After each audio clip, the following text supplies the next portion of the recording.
Today's topic, the newborn and the cell phone.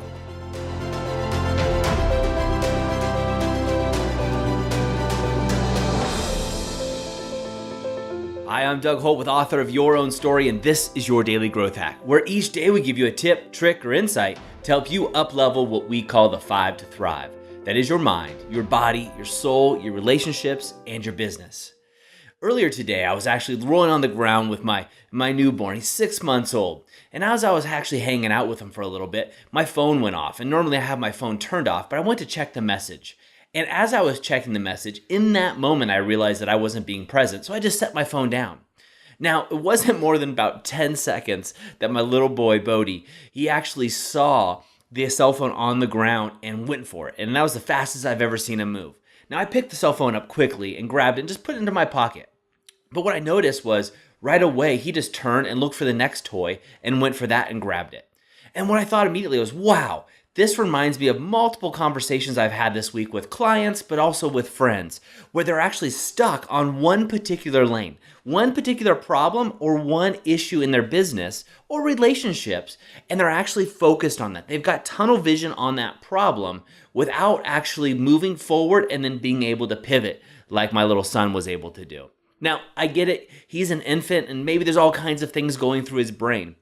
But as soon as I took away his potential toy, what he saw as something amazing, his dad's phone that he never gets to touch, he went for it. But when I took it away, instead of crying and lamenting over the loss of something that he actually really wanted, he just pivoted and went towards something else and got it. Now, he was going after what he wanted. I really loved that and that whole idea.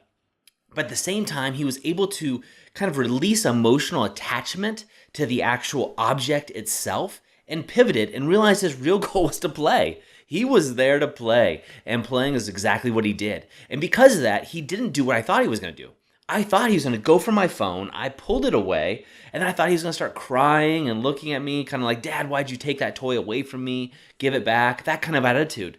And that's the attitude a lot of us go through, right? I mean, I certainly have been in that situation where I've gone through it. So what I want you to think about is where in your life, where in your 5 to thrive, grab your journal, write it down.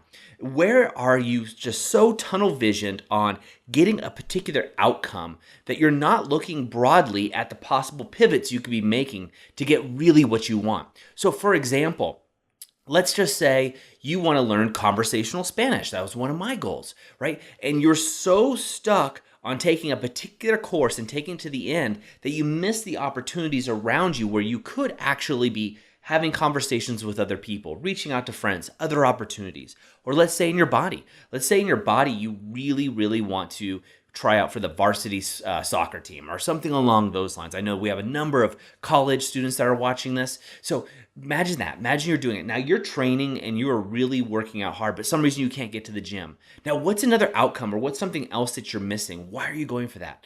What can you pivot and do right now rather than just being focused on one tunnel vision? And so in this example, it's not actually landing on the varsity team, but it's actually the way you get there and the way you want to. So for my baby, so for Bodie, it was actually playing. That was his outcome. He just wanted to have fun. He's a kid. He's in the moment. I love it. It's awesome watching him. It grounds me. But that also makes me realize how often maybe I'm not grounded, or how often what am I going after in my life that I really want a different outcome. So that outcome in business could be a certain revenue. Maybe you want reoccurring revenue. Maybe it's an extra $10,000 in your bank account, or maybe for you it's $10,000 a week in recurring revenue. So it's just coming in, what they call mailbox money, right? And so maybe you're focused on one particular solution, one particular issue, or one way of getting there, one avenue, which is putting blinders on you. So you're not seeing all the possibilities to get there. And then I ask you another question. Why do you want that money? Why do you want that goal? And maybe you want that money so you could spend more time with your family. And this is something I caught myself up in, right? I was working so hard to get money so I could spend more time with my family. And then it hit me. This is years ago. I was like, I don't have to work more.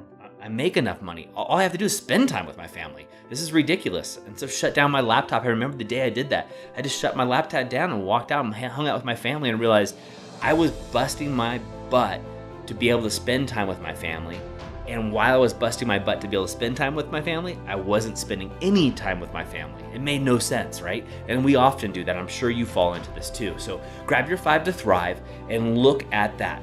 Where are you not being the newborn and you're actually chasing a goal or a dream or one particular avenue, but you're missing everything else out? I hope this gives you some new insights within you and allows you to take one more step to being the author of your own story.